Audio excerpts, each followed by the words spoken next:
Hello guys, my name is NaToSaphiX. Today we have another video, and this time it is yet another episode of the Face It cheat code, now coming in on Vertigo. One of the simplest maps ever that people have managed to make hard.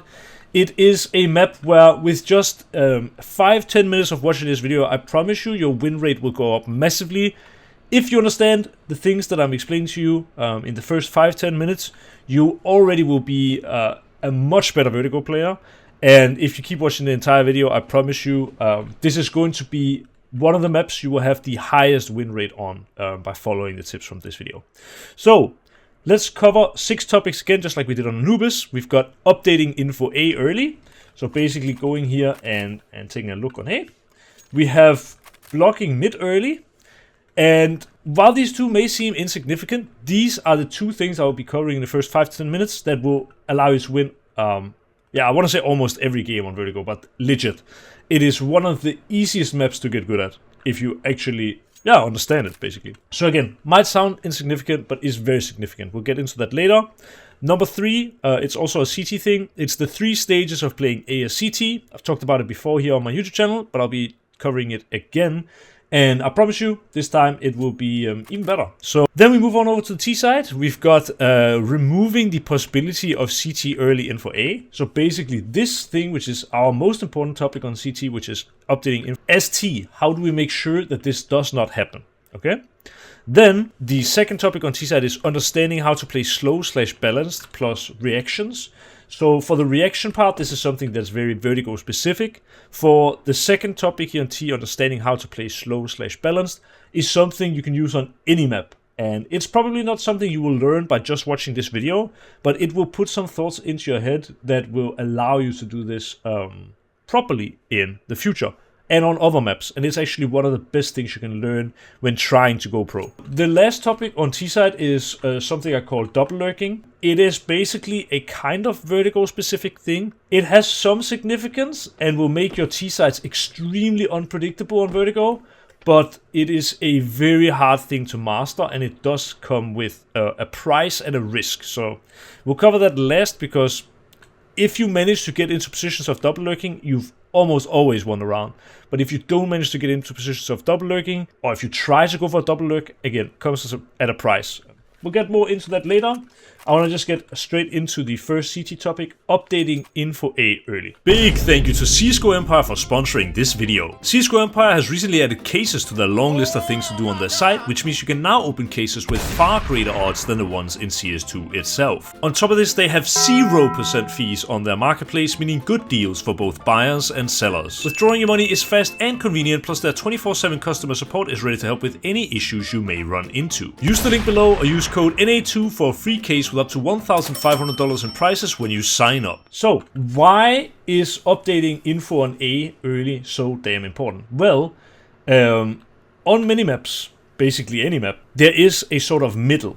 On Mirage, the way rounds start out is an AWP and a goes window and a rifle goes connector, and they both try to go mid and fight together and make sure the T's don't go out mid. If they don't see anyone mid, what typically happens in PUGs is that the AWP or the rifle player, or maybe both, will rotate to different positions where they kind of give up the mid information, but instead stack heavy on the sides.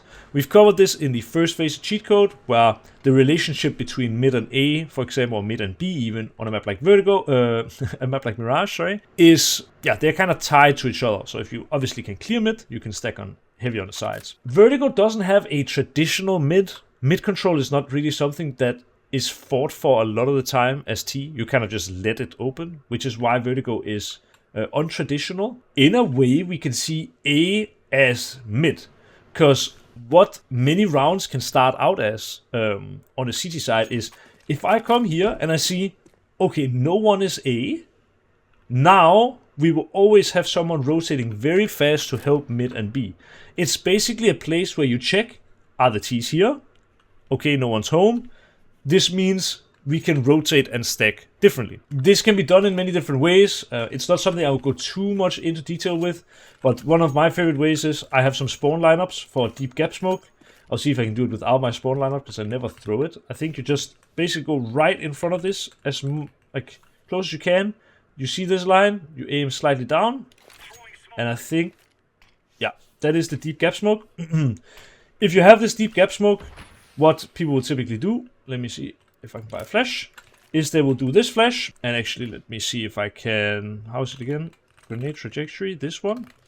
I go in here, and I jump throw here. This one goes over, and as you can see with the trail, if I'm inside gap, I'm getting blind. If I'm middle of ramp or left side ramp, I'm getting blind. So with this smoke and this flash alone, we can have someone swing out a gap. He can say, gap is clear. Now he can check this. He can say, okay, they're not rushing ramp. This is kind of all the A information we need. We can even have someone come over here, peek this if we need, like a peek from crane. Or they can come here, they can jump. Many different things you can do. We can also do Molotov down here to clear out this corner.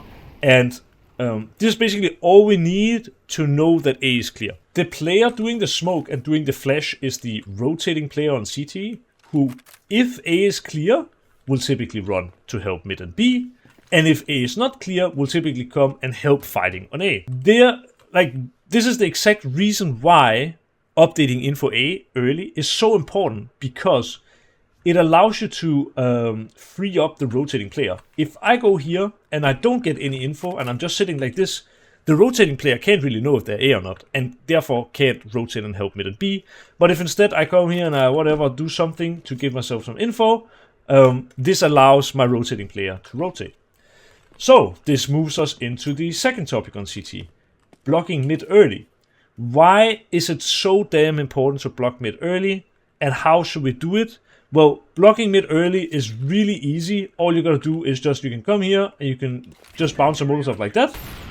This Molotov will block for 6 to 7 seconds, and then afterwards, this is now when the T's can push. There's obviously the possibility of the T's to smoke the Molo and run through, but if this happens, let's say you're here, you use Molotov, now when it's coming out, they do smoke, you can always fall back and get into a pretty safe position around here where you can hold the A split and you can hold the B split. So this is a really efficient way to block mid, and it's very simple.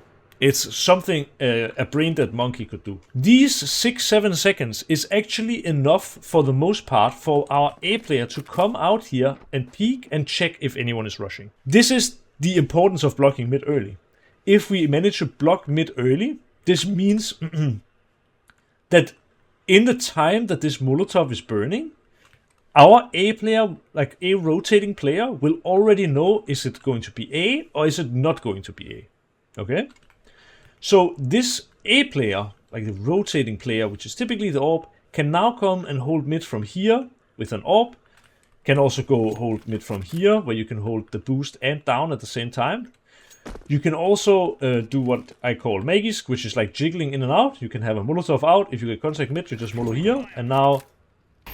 that was weird. Yeah, you can even Molotov up here if you want. Now you block the B split really hard, and you can fall back, and you can hold with your mid player here. It basically, this early A info allows you, instead of playing a 3-1-1 with 3A, 1 mid, 1 B, it allows you to play 2-1-2.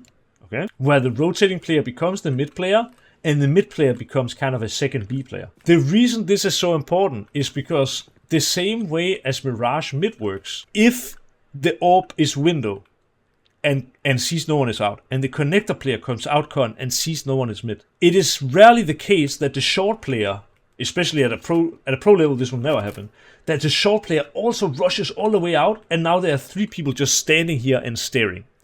The same concept works on Vertigo, that if we update the info on A, we know they are not coming A, there is no reason for us to be 3 players here anymore. The reason you start with 3 towards A is because if they play fast, or if they do other stuff that we will get into later, then maybe you will need a third A player. But in the event that the T's can only be down here, it's really easy to do something like info jumping with a Molotov. And if the T's come, all you gotta do is just do this Molotov and hold, and now you've blocked them, and we can rotate them, the player who was in connector. We can rotate over to Vertigo, to the A side, and now we are 3A again. Okay? This is why getting the info A early is good. It frees up our rotating player to help with mid. And how do we allow that to happen? Well, we block mid early. So the mid player blocks mid early. And when the rotating player comes here, now the mid player can become a second B player, and we still have a very fast rotation back to A. Talking about A, A is kind of the hardest bomb site on Vertigo. It's hardest because this is typically, just like mid on Mirage, a place where there is a lot of fights. Over on B, it's also a very hard bomb site to play because there is so many options for the Ts and so many executes and pops and boosts and all these things. So for the B player, he or she has a really tough time individually of playing the bomb site. But what makes the A bomb site even harder to play is that not only is this hard on an individual level, this is hard on a team level, because you need to synchronize the gap player and the ramp player and even the rotating player. You need things to make sense, and this is just not an area that, from looking at it, makes a lot of sense. Mirage mid, there is a very straight line, and then there is like an underground area. That's pretty simple for the mind. But here, there are multiple corridors next to each other where you can get in behind, and you want the gap player to be fighting at the same time as the ramp player and stuff. Something that is just very, very difficult. If we go double ramp, for example, which on Mirage would be like going double con, well, double con will still be able to block a B-split, like if they want to go over short. But playing double ramp here will mean that a player could theoretically sneak into gap and insta-flank the two ramp players that we have blocking. This is why it is an incredibly hard bomb site to play from a team level, and why updating this A info early is really, really important. So moving into topic 3, the 3 stages of playing ASCT, I want to just give some ideas on how you can play the different ways. So the way I see it, the A side of Vertigo has 3 different stages. There is the default/aggressive kind of stage. There is the midway stage, and there is the retake stage. So the default/aggressive is what I just showed. You can do a gap smoke. You can also go here, put your crosshair next to this stain, come out, run, and you have a ramp smoke. Goes all the way deep. This is a way of trying to fight the Ts when they are still in a space very far away. We are trying to keep them at bay and keep them behind our smokes so that we can have and keep this early A info whilst, we kind of have an early warning system while also keeping the Ts at bay. Okay? What happens some of the time is that you will just win this area and everything is just peachy and good.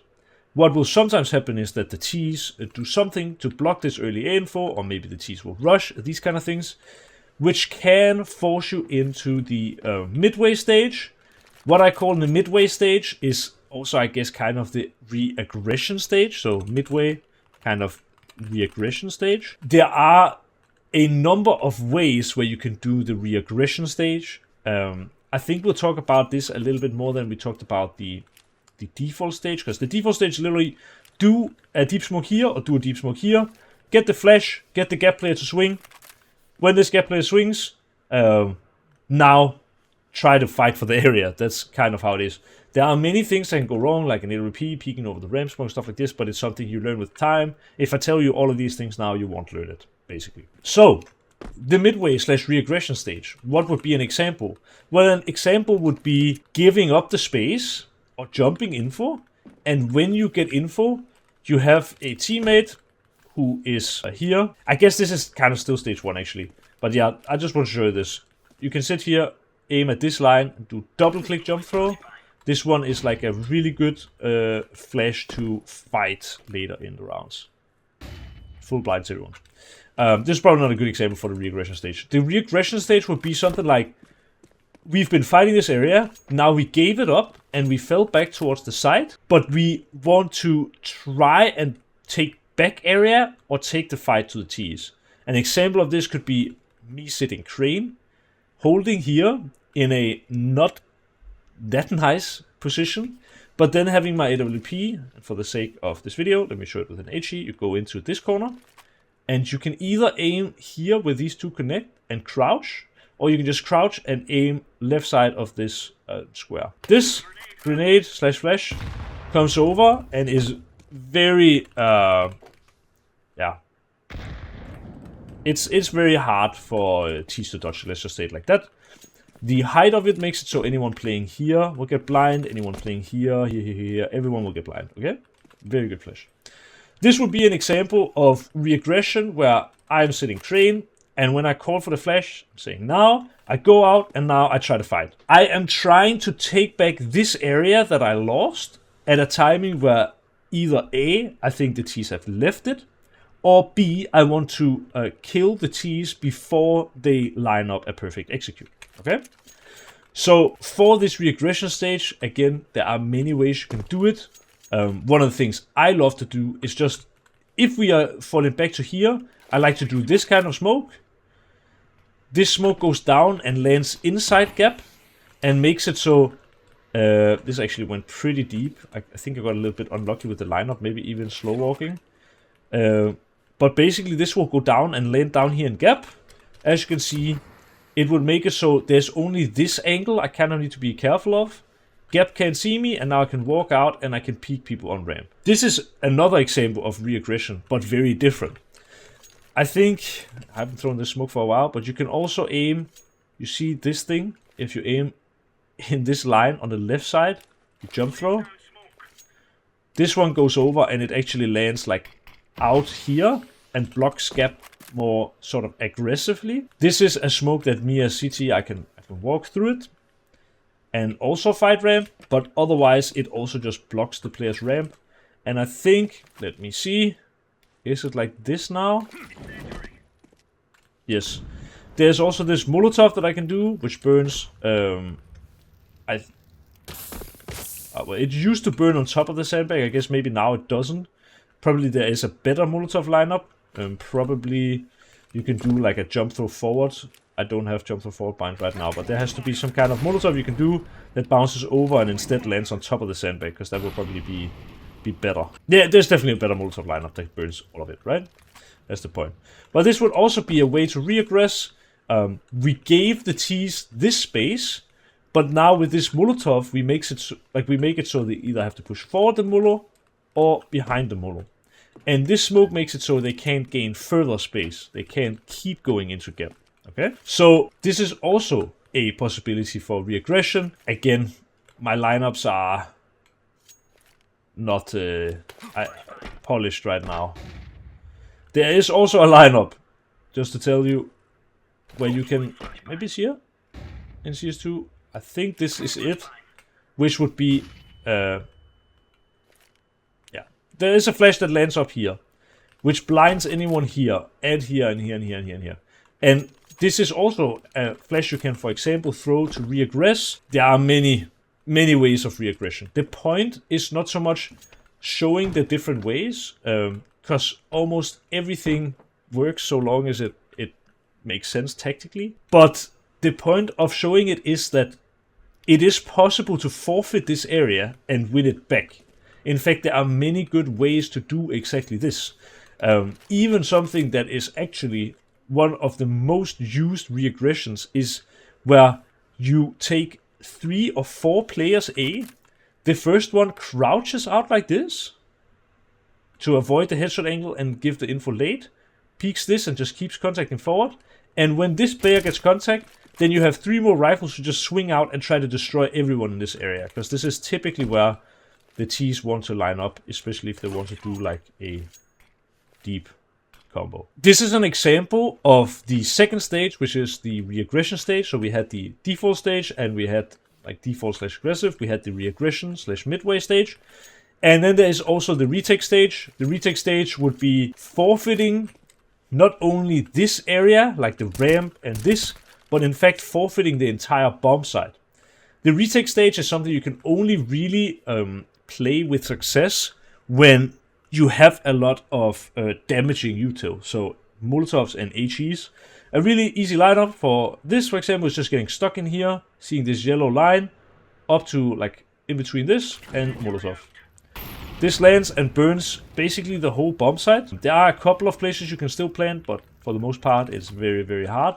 And if you throw an HE in this area, it should also pop right where the bomb normally gets planted, either here or here. This is why, if let's say we have been playing out here and not a whole lot has happened, we have a lot of damaging util, Well, maybe for me it makes more sense, instead of using the Molotov to block them here, like I showed earlier, maybe it makes more sense for me to forfeit the area, fall all the way back, and play retake. And if there's only, let's say, 25 seconds left, the fact that I can Molotov and deny the plant, and then wait and wait and wait, and then I can nade it after, and maybe even a teammate also has a nade, we can actually deny 2 full bomb plants with like 10 seconds in between, basically. And because this does typically get a kill, especially if you like Molo and then nade, or if you double nade, or these kind of things, it means another player has to go out of position to pick up the bomb and these kind of things. For retaking, it's good to have a solid plan for the retake after the bomb gets planted, of course. So you can, I think I just aimed here and did, maybe it was not even, yeah.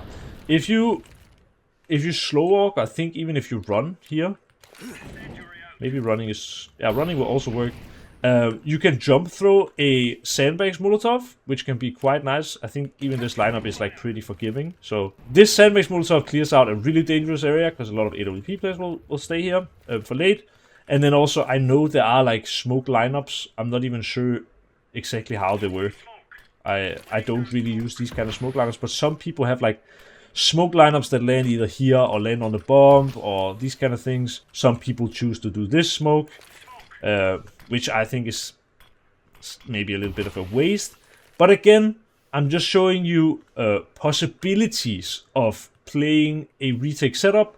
I'll show you another lineup. If you're in front of this cone and you aim where this wall and this wall meet, you run. This is also a lineup that burns most of sight and works with HE as well. I have in fact even seen pro players, I'm not sure how, but go in here, for example, line something up, then move in front of the cone and then do the lineup. So I don't know, it would be something like here, I guess, above this to this height, like that. You can run, and even if connector is smoked here, you can go, you can do this lineup, you can move in front of the cone, then you can run, and you can HE and hit the side. Run a little bit further than I just did. But yeah. This is basically the 3 stages of playing ASCT, and it is something that you have to learn, because Vertigo is quite unlike most other bomb sites in Counter-Strike. Not many bomb sites allow for aggression as a default, re-aggression, and a full retake play. But on Vertigo, you have to master all of them, and you have to kind of understand, well, you don't have to master all of them, but you have to understand when what is good. If you're just playing Pogs and you're not at that high of a level, in fact, just understanding the first stage, which is the default/aggressive stage, will win you a million more games than you imagine, basically. Because just doing a deep gap smoke and getting a flash out here and getting this early A info will like push your win rate up with 5% on this map. Like, no joke. And before you meet other players who are good on Vertigo, so if you are like 2000 elo or a little bit less, you can actually get by only doing the default/aggressive thing. As long as you do it right, with this like deep smoke here and a flash out and controlling this area, it's really hard for the teams to counter it if they don't know how to do that. So, segue. How do the T's counter this? Or how do they, at the very least, remove the possibility of CT early info A? This is the first T-sided topic, and is again one that is a little bit hard. One thing you gotta know about Vertigo is that it is a map where even the professional teams play default probably something like 11 out of 15 rounds. It is not a map where you typically will call a lot of things from spawn. It is more a map where you will go out on a default. By the way, for the people who don't know what a default means, it is basically the normal setup for a team. So on T side, the normal setup for a team is 3 people starting towards A, 1 player starting towards mid, and 1 player starting towards B. Okay? So for the default setup, and also for playing default rounds, people will typically just go out on the normal setup on Vertigo and feel out the map. That is where the hard part comes in, because Vertigo is a whole lot about feeling out the map. Whoever has better understanding and has more time spent on Vertigo will typically win. And the reason is almost everything is, how can I say, is loose. There aren't many set strats on this map. And some teams choose to play with a lot, but typically the default way of playing it is more normal. It's good to have set strats to fall back on, but playing default is typically king on Vertigo. So for you to beat like other players on Vertigo, you need to understand the default way of playing Vertigo better than others. For example, if I use this smoke, but they use this smoke, okay, next round maybe, like, let's just say I want to use this smoke, and the CTs use ramp smoke. Now I'm going to use my smoke to get into here, and play kind of one way around my smoke. I have an advantage, hold the guy coming out, get the kill, and now everything is good.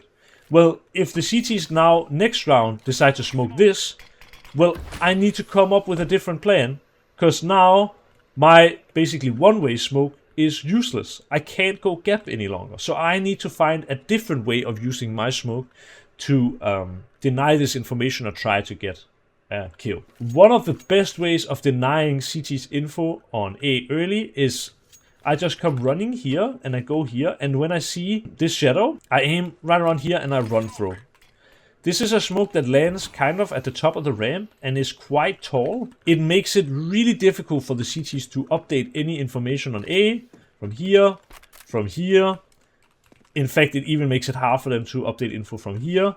And really, it only leaves this area open. This is something that can be held with an AWP, for example, but also if you do play CTs who do play with the deep gap smoke, this is what you want to know. This smoke and this smoke in unison makes it so... Okay, this became pretty deep, but it makes it so you basically have no information down on ramp. So one of the smokes. Some teams lately are also doing it where they throw a smoke. That was my Discord message, by the way. They throw a smoke like this. It also denies a lot of information, but it gives a little bit more space for UST to work around the smoke. And it also allows you to, for example, get a flash like this one, go on a back wall, aim here, take a running step. I actually think I need a little bit more running here. As much as you can, basically. This flash is kind of interesting because it bounces up at the end, so... It takes a lot of angles, it takes sandbags, it takes here, and it gets in the back of your teammates so they can go up with it. This smoke is an example of a smoke that gives you a little bit more space on the side, as I said. This one is more to deny information. This one can be used as a one-way if they always use ramp smoke. And that's basically how Vertigo gets played. But knowing when to use what smoke is what's hard on Vertigo. And this is what you kind of just have to get a feel for. Watching pro demos on Vertigo is definitely something I would recommend, because you will be able to see how each player uses their smokes and plays around the utility from the CTs. But for the sake of this video, and because I can't teach you all these things, since I simply just don't have time, what I can teach you is just doing this one smoke, and for example, Molotov in gap makes it so even this Molotov is probably fine, otherwise you can just, you can Molotov a bit further up. If you Molotov like that, or if you land it here, both are good. This combo makes it basically impossible for the CTs to update any info at the beginning. What they will probably choose to do is they will nade the smoke and use this to use the nade to blow up the smoke, and then they will get a brief vision of what's going on ramp. But removing the possibilities of the CTs getting early info on A is an absolute must on Vertigo. And if you don't have anyone throwing any kind of smoke on A at the start, this means that your other options are mid and B, where the CTs will likely be stacked. Okay, that was already a lot. Moving on to the second topic on T is understanding how to play slow/balanced plus reactions. Since I think the video has already been going on for quite a long time, I will move a little bit quicker through this. Understanding how to play slow/balanced, and what do I even mean with the word balanced? Well, the word balanced just means, you can imagine if my team wants to go A, and I want to do this smoke to give myself space so I can get up to A. Then the CT see the smoke and they say, okay, I don't know if they're A, I don't know if they're B. Well, if then the next round my team wants to go B and I don't do this smoke, well, then the CTs can see that something is changed. It's not balanced. That's why if I now want to go B with my team, I should start the round by coming over here and smoking this smoke and then walking back to B. This one makes it so the CTs don't have information, and on top of that, it makes it look like the same round I just played previously. So balancing is like, yeah, I don't know, there's another word I have for it, but I forgot what it is right now. But basically it's just evening out the pressure so all the rounds look the same. If when I go A, I do a lot of pressure A, it's very easy for the CTs to know when we are going A. If when I go B, I never do anything on A, it's very easy for them to know we're going B. So making sure that you are balancing your default, so basically making sure that your default looks the same every time, is a must, especially on a map like Vertigo, okay? On top of this, understanding how to play slow is also basically a must on Vertigo, because CTs will either use this smoke or use this smoke.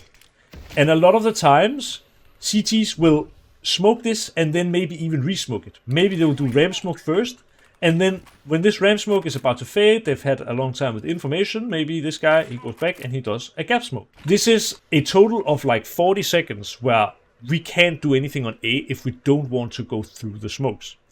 For us to play slow, it means we have to stay silent. If we are 3 people down here all shooting our weapons, well, then the CTs can know, okay, they are not going B right now. If we are over on B shooting with 4 guys or running down here and flashing and doing nades and everything, well, now the CTs know that we can't be many A. So for you to play slow and balanced, the way you need to do it is you need to do something that removes information from the CTs.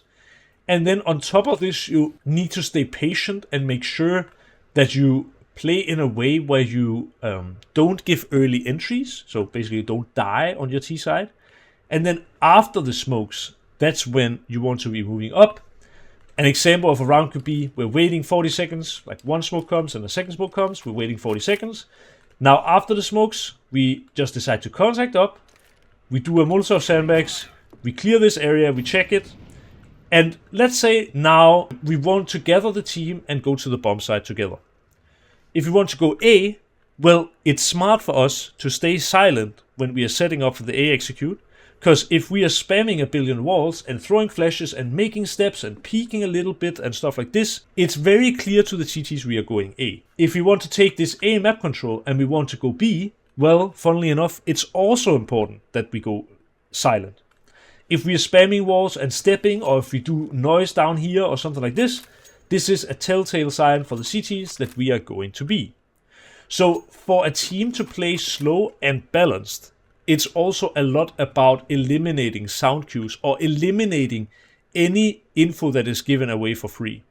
And that is kind of what is one of the most important things on Vertigo. As a T, never give any information for free. If you want to walk mid and take a timing, and the guy sees you, and you had a chance of a duel, this is not information that is given away for free. You had the chance for a duel, there was something to be gained from that information that you gave away. If you are on A, coming up here, and you have no idea where the CTs are, and you start shooting your gun through here, and start doing nades, and people jumping around, and running up here, and making noise on this, and stuff like that, this is information where you don't necessarily stand to gain anything. You're just giving it away for free. And it will allow the CTs to, for example, if they are playing retake, not use as much utility on B, which will make their retakes harder to deal with, because now maybe they have an extra Molotov, they have an extra HE, and this is something where just overall, don't be the guy giving free information on Vertigo. Vertigo is a bomb site whereas T, or like a map whereas T, you can go from A to B silently quite quick. And it's very difficult for the CTs to re-aggress or get info in a safe manner, meaning that, for example, if we go to this situation where the CT is here waiting for flash, we go out, check flash. Now the Ts can hear, okay, I checked this with flash. So even if the Ts are not here, they will now know, oh, they updated information on A, and they probably know where we are, so maybe we should walk back to A, right? If the CTs do this re-aggression where they contact out, this is an example of a re-aggression that doesn't give away any sound cues, and is a re-aggression which is used probably the most by pros. Yeah, at least it used to be. I'm not sure how active it is in the meta right now, but I still think we see it a lot. So this note, which was understanding how to play slow/balanced, it is also a note of don't give away free info on Vertigo. Some maps you can win by giving away free info. Vertigo is not one of them, because you can hear everything everywhere. Okay? Alright, last topic of the day is also a T-sided topic. It is double lurking. And as I mentioned earlier in the introduction, double lurking is kind of something that is unique to Vertigo, or at least the effectiveness is kind of unique on Vertigo. What I mean with double lurking is that it's actually a map where you can play it with 2 lurkers. So let's say we are 3 going up A. Let's say the CTs decide to forfeit this area for us. We do a Molotov, whatever. And now, okay, we know sandbase is clear. We have like pretty decent control. Let's say the CTs are playing a retake situation. Well, we can do the execute, whatever. And as we are doing this execute, we can actually have someone lurking out mid, and we can have someone lurking out B at the same time. So imagine that we do heavy pressure on A with wall of smokes and stuff like this. We could have someone walking B trying to take fights, which will at max be a one-on-one. Even if this B player loses it, right? What is the information the CT will give? Won't that be, I think this player was alone, okay? What does that mean for the CTs? Well, they will probably decide to stack even more heavily towards A, and that is when a mid lurk can come into play and actually get a timing on this B player potentially, depending on how the round plays out. It's also a map where we could, for example, fake on A, and with this fake A, we could have someone go up and take some area on B, like here in white, for example. The entire team, except for one player, could rotate back to B and help this B lurk try to take B. And then when the pressure comes in on B, we can have the player we left on A lurking up on A. It is really a map where you can have a lot of fakes, and where every fake will give a lot of space for a T-sided player. The reason why these double lurks can be so effective is because if you imagine it's a piece of string between the A bomb side and the B bomb side. If we do a big fake on A and we've made it obvious, let's say in this round we give away a lot of free info on purpose. We're spamming walls, we're doing nades, we're doing steps and stuff like this. We do an execute, the CTs know, okay, it sounds like all 5 are there, right? Let's say the CTs are playing retake and we now execute. Well, the CTs will try to get closer to the A bomb side. So basically we are pulling on the string towards the A bomb side.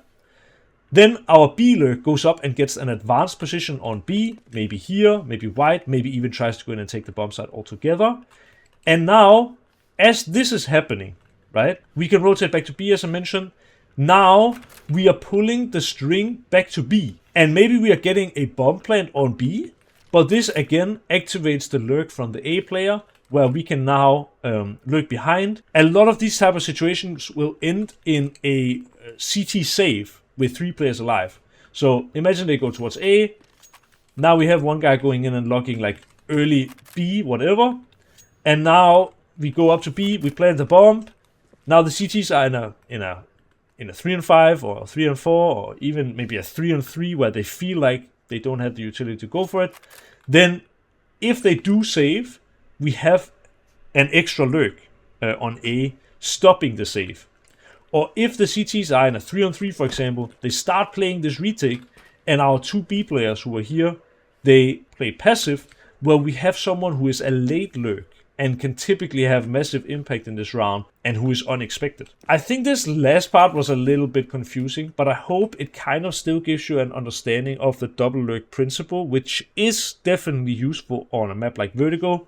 The reason why it's so useful is because B lobby is something very attainable for Ts and is a spot that is quite close to the B bomb site, but hard for the CTs to clear out. The A lobby control, or like the top ramp control, is an area that for the CTs is not that easy to retake, especially without sound. And so if we have someone playing passively around this area, or like, yeah, let's just run with A for a bit. If we have someone playing passively around here or sitting inside gap while we are executing on B or whatever, not only do we have someone who's playing late lurk, we always have a backup plan. If we now go B execute and we get blocked really heavy on B, well, we have someone who has taken over the A bomb site and who can now lock the A bomb site, and we can go back and go to this bomb site. So basically, getting into forward position, you can hide still as T, and you can go close. But on a, like, you can go take the bomb site on a fake. But on a map like, I don't know, let's say Inferno, let's just use that. If we execute A, well, because teams fake a lot on Inferno, one CT will almost always stay close to B, and you can't necessarily get this lurk timing. On top of this, something like mid, for example. Look how close as a T I can get to mid, basically, without being easy to clear. I can stand here, or I can stand here, where I'm actually quite difficult for the CTs to clear, and I'm able to always step out and take my timing. If we execute on B now and I hear someone coming close to B, I step out, I kill him. The same on A. If I'm playing whatever, hidden here behind the sandbag, sitting like this, or I don't know where I would want to sit. Maybe I'm just sitting here on the ramp, holding this or holding this, whatever I want. I know some people even stand up here and hope for re-aggression. If I am in a position like this, and we execute on B now, I can hear the A players rotate, and I can already call like, come back to A, come back to A. This is where like the double lurk principle is very good on a map like Vertigo. You can get to very forward positions on both sides of the map, and in fact also in mid, without the CTs being able to update information easily. On Inferno A, for example, I'm not even sure if I can get top mid control without the CTs knowing it. So if I do a fake on the B bomb side, well, I can lurk from mid, but I'll have to do it much slower. Here, you can get to quite forward position and sort of hang on to it and still go 1-for-1, where you can't really sit under the short roof on Inferno and sort of hold rotations or kill them when they do rotate. So the double lurk principle on T side of Vertigo is something that if you are a team in Counter-Strike, you can definitely use and abuse. Yeah, I think that was honestly what I had for today. I think I underestimated a little bit in my brain how simple or hard this map is. I started out the video by saying this is the simplest map that people have made hard. Talking about it, it is honestly quite hard, but once you understand how to play default on both T and CT of Vertigo, this map no longer is that tricky. Obviously, then the Ts will do more also to remove your information, and it's not like, how can I say, you can understand the map and you can never lose, right? But it is just one of those maps where if you get this understanding of how to play a default on Vertigo, you will absolutely destroy everyone. A map like Mirage, everyone knows how to play a default. Everyone knows what the good tactics are, and you can call from spawn, you can play on default, you can play fast, you can play slow. Vertigo is more a map where you play a lot of default, you play a lot of slow, you play a lot of one-on-one fights, you play a lot of these kind of things. And getting an edge in those areas on a map that a lot of people don't understand how to play well means that you can have something like 60% win rate over 100 matches in Vertigo easily if you play in a 3-stack on Faceit, for example. So I've always said it, Vertigo is the #1 map to get good at if you want to climb in ranks, because this map, you literally, it feels like you almost cannot lose if your teammates understand this map as well. And that's why you should definitely send this video to your friends. I hope you did enjoy the video, guys. Please do like and comment and subscribe if you haven't already. My name is NaToSaphiX. I'll see you guys in the next video.